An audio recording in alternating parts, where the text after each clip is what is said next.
It's not in the cards for you. I'm pretty good at insults, and I got the internet and a lot of free time. There's all this talk of what they call common ground these days, which really just seems like narcissism to me, because you're doing the same things as one another together. And actually, that's really fine. I mean, if you both share a love of anime, it would probably create a stronger relationship.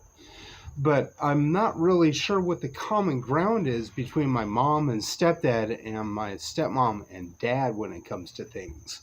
Because I think the common ground is that my mom and my stepmom, independently of course, will do their arts and crafts thing, and my dad and my stepdad will do their thing with the cars because they're both car guys. And then they come together and watch a movie.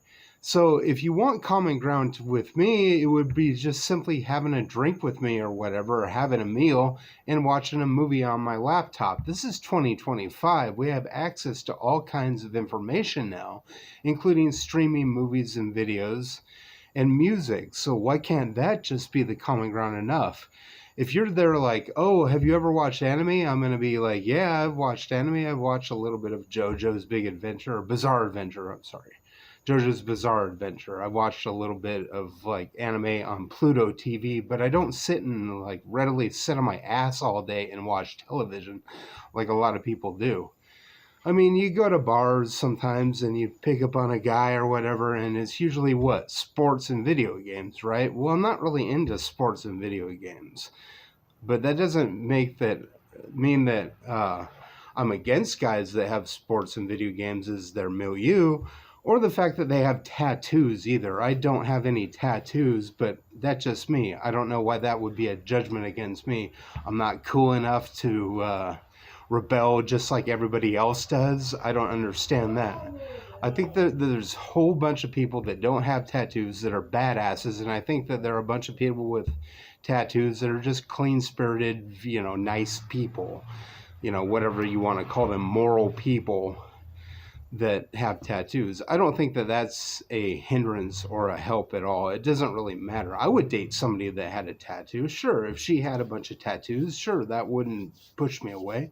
And it wouldn't push me away if she didn't have tattoos. So what I'm saying is common ground is kind of a myth. It especially is with my parents and like my aunts and uncles. They're car guys, and then the women are arts and crafts guys. What common ground do they really have other than sitting to watch a movie together one time? You know what I mean? Every once in a while, they'll sit and watch movies or television or whatever. They don't really sit on their asses a lot. So if you're really interested in me, get a hold of me on this channel. Leave a nice comment. And then we can do a Zoom chat and get to know each other better. And then maybe we can meet up for a steak or a drink after we get to know each other better. Because I'm not going to be ghosted or catfished anymore. Okay?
let me see if I got this straight. Our two options are wokeism, where all men are seen as evil, or Trumpanzeeism, where all poor people are seen as evil. Okay. This is why this country has lost its shine. Here's why, as a socialist, I don't really like wokey libtard idiots. Because they're like these social justice warrior things, where it's like, we're against racism and misogyny. And, you know, for me as a socialist, I'm all for that. I'm all for protesting bigotry. But then these women will judge you based on the fact that you're overweight or the fact that you don't have a big income. And that's all classism, weightism, and ableism, because they'll judge you for having bipolar too. They won't give you the time of day.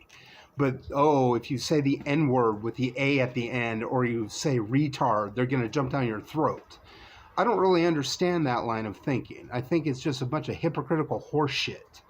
Including things like leagues. You know, he's a 1, he's a 2, he's a 3, he's 10. I mean, women will follow that league bullshit, not realizing, oh, men created that while calling themselves feminists. It's just so hypocritical, and it needs to stop. I know this chick that's about my age that went to the Women's March, and I'm all for protesting bigotry and misogyny and sexism, that's fine. But then she came back using the term retard to describe the anti-protesters. Like, okay. I was like, fine, then I guess I can just say the N-word, huh? And she's like, no, that's gross. Okay, but saying retard isn't gross? I'm not trying to police your language, I'm really not. I'm just trying to point out the hypocrisy of feminism is saying like, oh, you can say that thing, you can't say bitch anymore, but you can say retard. I don't understand that. Sure, one's misogynistic and one's ableist, but who cares? There are bigger fish to fry, you know what I mean? We need to work on the economic system, which is stupid. What amuses me is there's all these protests against Trump's economic policies. And I understand the protests of them. I understand protesting the tariffs and stuff like that. There's just thousands of people protesting right now, and the major news circuits are covering it, but the minor news circuits are. The major news circuits are largely ignoring the gravity of the situation because they don't want to talk about things that they deem as socialist, like Bernie Sanders' thoughts and AOC. Okay, so I get that. I get the whole class consciousness thing. But then these women will turn around and not date men under their economic class because they're broke asses. Tell me that's not hypocritical and contradictory. Think of what kind of men that women like the most. Masculine men. That can mean a whole bunch of different things, of course. I mean, LeVar Burton doing Reading Rainbow is a masculine quality. Fred Rogers working with kids the way he did was a masculine quality, and so is Travis Kelce playing football. That's a masculine quality. What I'm saying is that hiding behind the dating sites is probably not the most masculine quality.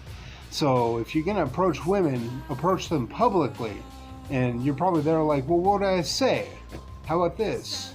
Go to a bar and say, care to join me for a drink? What are you going to say after that? Start with, you're so beautiful, and also you could just wait for them to start the conversation too. You could be a listener, which is also a masculine quality. As an older guy interested in younger males and a libtard or whatever you want to call me,